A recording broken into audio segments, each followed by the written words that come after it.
Hi everyone and welcome to another video. Today I am back with Rudy from the Treatment Lab, who's a sports rehabilitator, and today we're going to be talking about running trainers and when you should replace them. So, introduce yourself, Rudy. Yes, hi, I'm Rudy. I'm a sports rehabilitator here at the Treatment Lab. Today we're going to talk about trainers, what to look for, when do they need replacing, and before a marathon, when should you be looking to replace them as well. Fantastic. So Rudy and I are both in training for our respective marathons. London is only 3.5 weeks away, and Rudy's training for Manchester. Manchester in 9 days. 9 days, wow, coming up soon. So we've both got a pair of trainers here. Rudy's got the trainers that he's currently training in, and I've got an old pair which I trained for when I was training for the London Marathon this time last year. So here they are. I've got a pair of New Balance, and you've got... Yeah, I've got the Gel Cumulus 19. I've had them since early January. I've done 236 miles in them so far. Yeah. Okay. So they're going to be the ones that I do run the marathon in next week. Brilliant. Okay, so the main, obviously, one of the fundamental reasons why you should replace your running trainers is to prevent injury. Absolutely, yeah, they will have a lifespan on them, depending on your running style, any imbalances that might be going on, somewhere between 350 and 500 miles, but that doesn't mean they're going to last 500 miles. You need to look out for any warning signs that they're perhaps not working as well as they should do. They will lose their shock absorbency, they may even wear out unevenly, and that's going to lead to risk of injury as well. Okay, yeah, because running trainers aren't the cheapest shoes, and a lot of people will not replace them probably because of the cost, but obviously there's a lot of implications if you don't replace them. So obviously one of the main points to do is to look out for is the mileage. Personally, I would recommend, I sort of know when I've done a good couple of 100 miles in my trainers, just due to looking at my training block. I tend to record my weekly mileage and then I sort of know how long, but I don't track per shoot. So obviously one we were talking about earlier, but one way to do it is via Strava or Garmin, so you can sort of tag a shoe that you do your running, and that will be able to give you out the information of how many miles you've done in those shoes. So I know a lot of people do that. You can obviously write it down as well, but yeah, sort of I guess tracking the mileage. Yeah, because even if they look fine, they feel okay, if you're getting towards that 400 to 500 mile mark, you probably won't think they need replacing until you do replace them, and your new pair of trainers feel like you're running on air, so it would tell you that the other ones perhaps weren't as cushioned as they were at the beginning. Yeah, I replaced my pair recently, and I actually described it as running on clouds. So so obviously 350 to 500 miles is sort of the recommended time that you should replace your trainers. Another way to tell is basically if you're just feeling a new pain that you've not felt before. I mean, I guess you could be feeling a new pain due to sort of overtraining or increased mileage and everything, and stuff like that. But I guess if there's, do you have anyone that's come in that in particular, what signs to look out for, certain areas that might... Yeah, absolutely.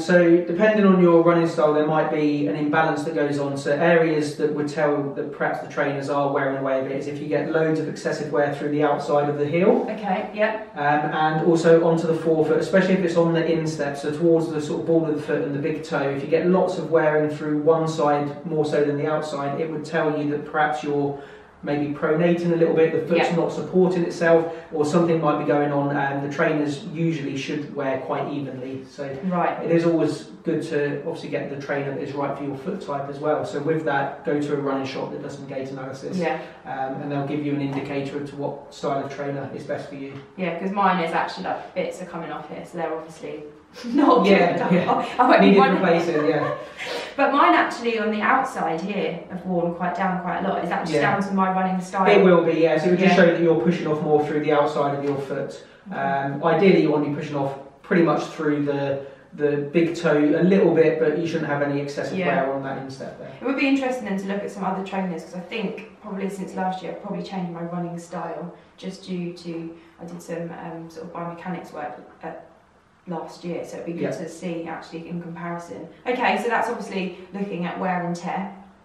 Anything else that we should look out for on a pair of trainers? Yeah, look out for the heel. So if you're getting some wearing down through the back of the heel, it can cause some rubbing against your Achilles, can lead to Achilles problems. Especially if it's losing the structure through there, or anything, getting holes in the back there. I've got 2 holes in the back. They probably need replacing as well. And you're risking your Achilles getting rubbed and a bit inflamed with that as well. Yeah, that makes sense as well, because with this one, my right leg is normally one that does cause me problems in terms of training. So, okay, fantastic. And anything else that we can... That's probably in terms of the structure of the shoe. If you do find you're getting loads of excessive wear, go to a running shop, see if the trainer is right for you. They'll give you some advice. Maybe you need a trainer with a bit more support in it. If you're still getting loads of excessive wear, uneven wear on your trainer, maybe consult a podiatrist, get a gait analysis done a bit more in depth with them, and they'll be able to tell you whether anything else is needed. You can get orthotics and things that are sometimes needed for people. Brilliant. Okay, and a tip from me, I know Rudy and I discussed this earlier actually. Rudy, you're only training in one pair of trainers. Yeah, so I just have one pair of trainers. I have two. I have sort of a pair that are a bit more absorbent, like got more bits more shock absorbent. So I do a lot of my long training, slower runs in those, and then a lighter pair which I do a lot of more sort of racing and speed work in. So I personally have two. So that's one way. Again, it's down to cost. Sometimes it's not always cost effective to, but I tend to buy the old pair. So because they bring out. Once a brand brings out new pairs, they reduce the old. There's not really much difference. It's just the colour. Absolutely. So I tend to sort of buy once I've got, because I wear a lot of the same trainer. I tend to buy them and just a bit more cost effective in that way. One more point is when you're about to do a marathon, if you're going to buy a new pair, when should you do it? Because the people go to the marathon expos, they see all of the brands, lots of new kit, lots of new trainers, socks.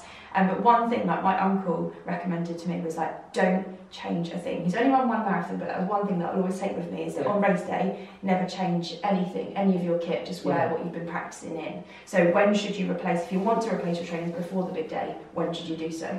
You want to have anything that you use on marathon day, you want to have tested on a long run. So you probably need to allow 4 or 5 weeks to have broken them in. You know, you don't go straight from a new pair of trainers and do a really long run first time. You want to have a couple of short runs first and then a long run, and you want them to then go through taper into the marathon. So don't try anything new on race day. It is risky. You could get some rubbing, or it just doesn't feel right, and that's the last thing you need on race day. Yeah, that's the thing. You don't want to be your feet to be sort of on fire or feel like you've got blisters just because of your shoes, because you've done so well in training. You put on a new pair of shoes and then you find that they're not right on race day. That'd be the worst thing. Yeah, I mean, generally if you're staying with the same model of trainer, they don't change too much between models. Occasionally they make a few updates, but generally if you found a trainer you like, then stick with them.